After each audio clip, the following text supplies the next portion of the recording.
Hello everyone, it is Noah here from the good old Heisen Nerd and NK Doom channel. Just me today, no Heisen Nerd. However, what I'm going to be speaking about it's something pretty important. It's something that I think might be the driving force of this channel going forward.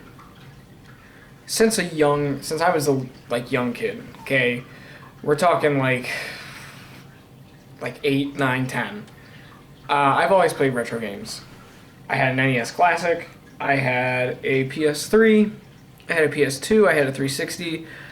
This is all over the span of 10 years that I would play on and off because most of them technically belong to my dad, but he would let me use them obviously and we do multiplayer, etc. Video games have been a big part of, especially retro games in particular, have been a big part of my life overall. And recently I've been watching a lot of stuff about people who have tried to do video game archives and video game museums, and then it's ended up not working out for one reason or another, whether it be health issues, time just kept going by and by, the goal was just unrealistic, the location, the cost, etc. There's just so many things that have happened with numerous different people over time. And something that I also really don't like is the efforts for video game preservation that currently do exist. For example, the Embracer archive do not allow you to visit them physically. I don't like that at all. What's the point?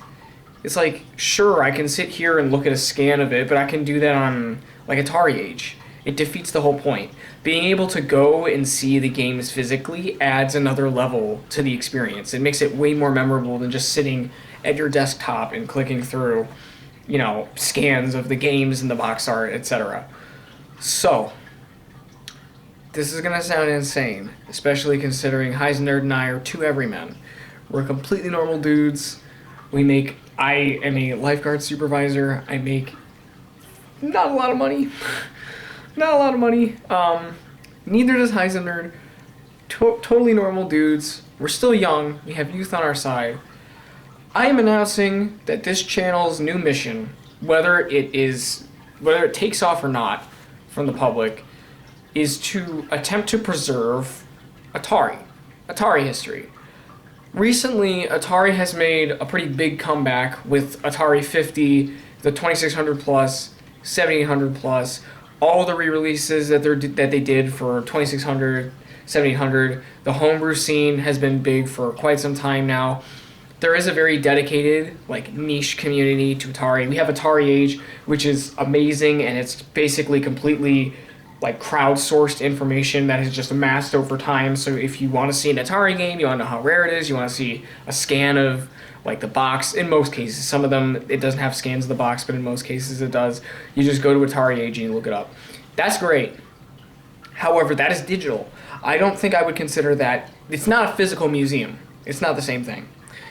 So, what Heisen Nerd and I are considering, and I've kind of already been working on this for a couple months, but I've been keeping it kind of low. It's not something that I'm really talking about, is attempting to preserve physically one complete in-box copy of every single 2600, 5200, and 7800 game.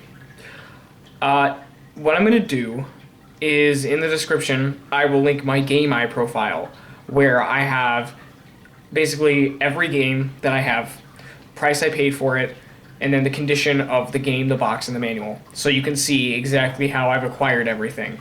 And what I'm going to keep doing over the next couple of years is just keep going and going and going and trying to complete the collection. And obviously, the goal is not to sell this collection. There may be games recently I have a copy of Ghostbusters. The box is basically water damaged. I think I'll flip it and then use the money to buy a more clean copy. Not flip it and just profit on it, flip it to buy a better condition copy for my collection. Just so that way in the long term, it'll hold up better. I store all my games in plastic protectors from a guy, his name is, I actually don't remember. I'm blanking on his name. I think it's Dan, from a company called Retro Protection. Easily they make the best Atari box protectors by far. Can't recommend them enough. I store every game in one of those to help protect it from humidity, dust, I guess water, like rain. If I'm like outside, if I don't really take my games outside, but you never know, I guess. I do that. Right now, I have most of my collection on a big IKEA Billy with doors, again, to prevent dust from coming in. But what I'm going to do is, throughout the next couple years, continue to do this, and I'm going to post update videos on this channel. And I'm also going to post photos and like scans of all the games that I acquire. And I'm just going to keep this going and keep this going. And then, when I complete a 2600, 5200, and 7800 collection, minus like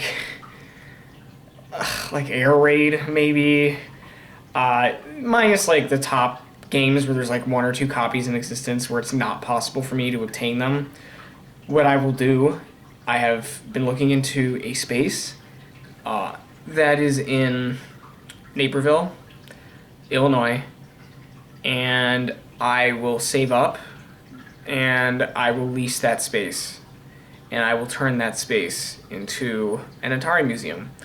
And I'll have glass shelving with like locks, and I've already planned out how I want to line everything up. Everything will be in straight box protectors, going chronologically throughout the entire. It's a large space. Again, it's going to cost a lot to try to lease it, but I think if this gets enough interest, again, this whole project is contingent on there being enough interest of people who would come visit this, then I can justify it. But it would be all lined up just throughout the entire store. I would have multiple CRTs. I would have tons of loose carts as well for like younger kids to come and just pick them up and play them. But that's what the goal would be. And have really rare games like Hubert's Cubes and Mr. Deuce Castle, Montezuma's Revenge, Condor Attack, Lockjaw, games like that, also out and like able for people to look at them and see them physically rather than just looking at scans of them on a website. I think that's a huge part of like the museum experience. And I've looked into this because this is something I really want to do. It is legal. We'll call it something like Heisenberg and NK Doom's Atari Museum. We'll have our names in the front because obviously we're not trying to like defame Atari or anything. This is purely for preservation purposes. The collection is not something I would sell at any point. What would happen is, as long as this goes on, when I die eventually, it's going to happen eventually. It's not going to be for a long time probably if I stay healthy, but when I eventually do die, I want this collection to be transferred to one of, maybe, if it'll be somebody younger, but I'm going to make sure that the museum keeps going after I'm gone, so that future generations could, after Heisner and I are both gone, so that future generations can continue to see this. And I know this sounds crazy, but it's not impossible. I've only been doing this for not very long, and I already have over 100 complete in box 2600 games. That's what, 450 to go. I'm already making good progress. 5200, I already have like 20 complete in box, and there's only 69 games that were released total. The 7800 I'm only just getting started on, sadly. A lot of those games are pretty expensive. ColecoVision I'm also collecting complete in box, but that's something I would include in the museum only if there's like a crap ton of interest in this. I guess that's kind of that's my idea. If there's interest in this video, if you're interested, comment. If no one cares, I'm probably not gonna. I probably won't bother. You know what? No. If there is enough interest in this that I see, then yes, this will happen. If there's not enough interest to the point where I don't think anyone would come visit whatsoever, I'll probably just keep it as a private collection, but I'll still put videos up of it so people can still see it. But again, I really want to bring like the in-person. That's what I really want to do. And Heisner and I mean, if this works out, we'll probably both just run the place. We'll be there 24/7. I have already calculated how much I would charge. $10. You want to go in all day, unlimited time, leave and come back, $10 is how much I would charge. For kids, 13 and under, $5. So this would be very inexpensive for most people as well. I'd be relying on my current supervisor job or whatever position I have at that time period to pay for the lease and everything. And I think this is the last thing I have.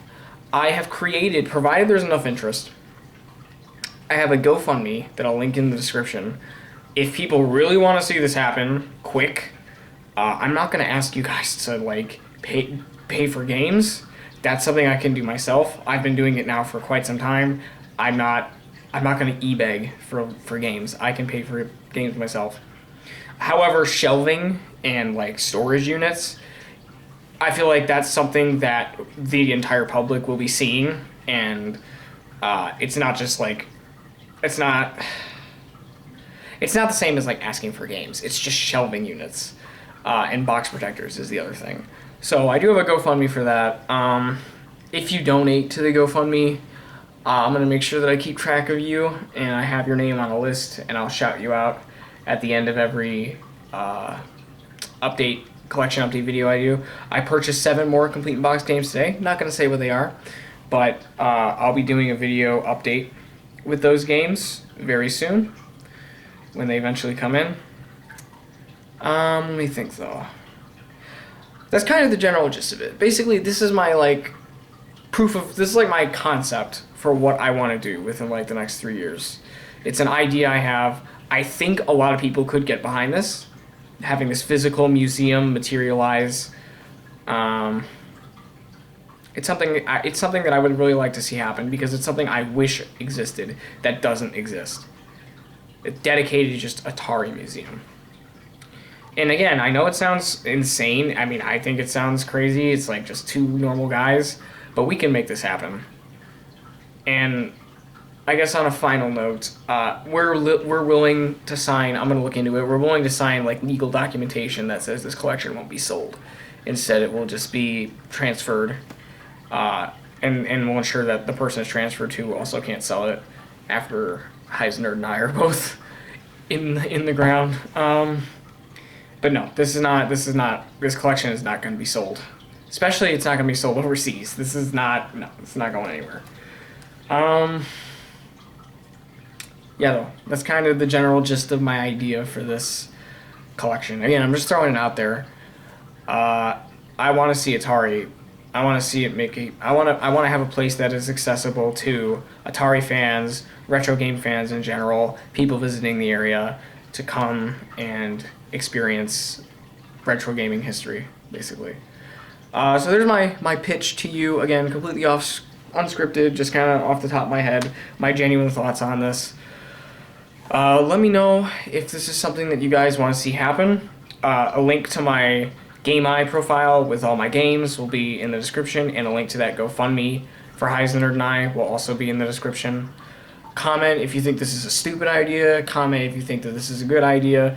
If everyone hates this, him and I will not continue to do this. We'll just keep putting out our normal kind of content.